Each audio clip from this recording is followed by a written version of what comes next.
మీ business ఏదైనా మీ ఊర్లో promotion చేయాలంటే అది సుమన్ టీవీతోనే సాధ్యం. ఇప్పుడే సంప్రదించండి. 13వ తేదీన ఆంధ్రప్రదేశ్ రాష్ట్రంలో జరిగిన మహా సంగ్రామంలో ఇప్పటి వరకు వచ్చిన అంచనాల ప్రకారం, తెలుగుదేశం పార్టీ లెక్కల ప్రకారం తెలుగుదేశం, జనసేన, బీజేపీ కూటమి అంటే ఎన్డీఏ కూటమి ముందంజలో ఉందని చెప్పడానికి చాలా ఆనందంగా ఉంది. ఒక పాజిటివ్ ట్రెండ్ స్పష్టంగా రాష్ట్రం అంతా కనబడుతోంది.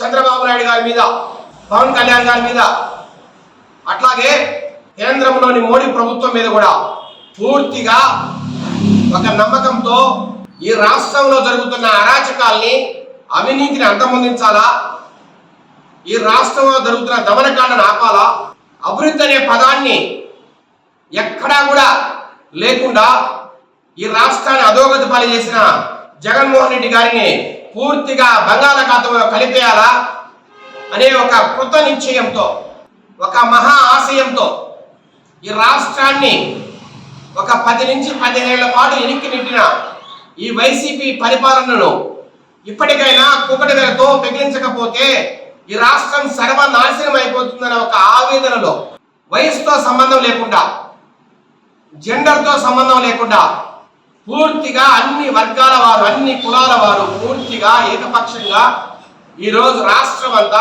మే 13వ తేదీన పూర్తిగా ఇండియా కూటమికి సపోర్ట్ చేశారనేది ఈ సందర్భంగా మీ అందరికి కూడా చెప్పదలుచుకుంటున్నాం.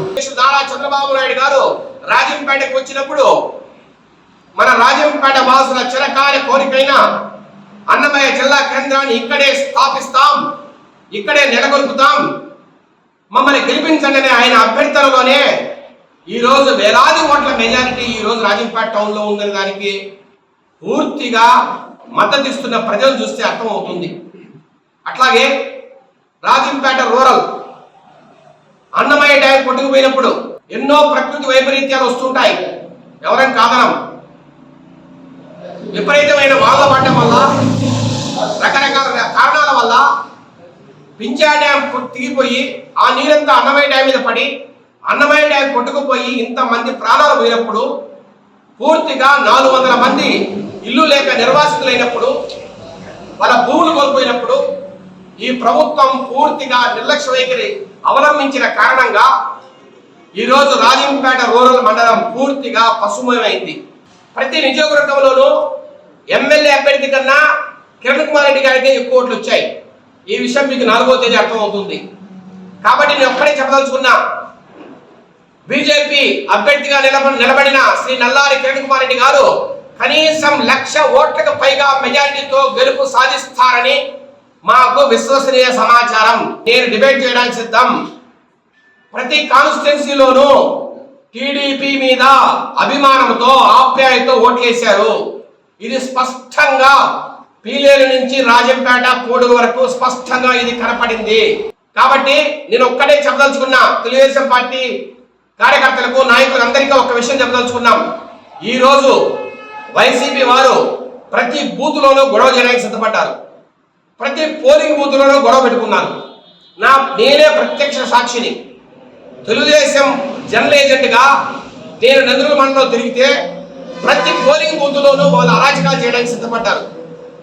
ఎట్లో ఒక దొంగ ఓటు వేసుకోవడమో, లేకపోతే తెలుగుదేశం పార్టీ కార్యకర్తలు బెదిరించడమో, పూర్తిగా దౌర్జన్యానికి దిగినారు. నేనే ప్రత్యక్ష సాక్షిని.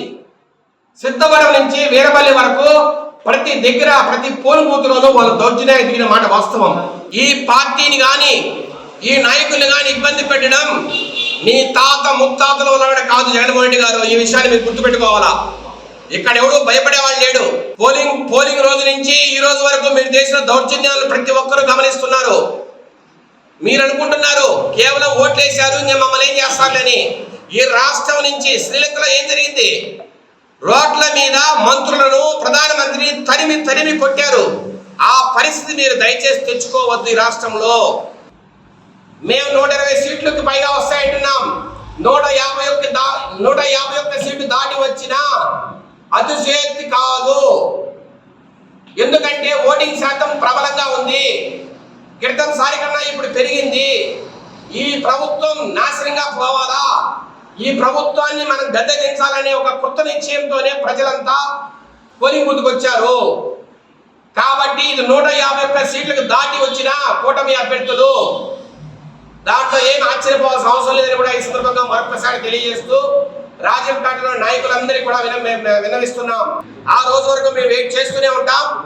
మేమేమి ఎనికిపోయే వాళ్ళం కాదు, కానీ ప్రజాస్వామ్యానికి కంకణ బద్దులై ఉంటాం. జూన్ 4వ తేదీ 5 గంటల తర్వాతే ప్రతి వాటికి రిటాలియేషన్ ఉంటుంది. అంతవరకు వెయిట్ చేయండి కూడా మరొక్కసారి అందరికీ సౌన్యంగా మనవి చేస్తూ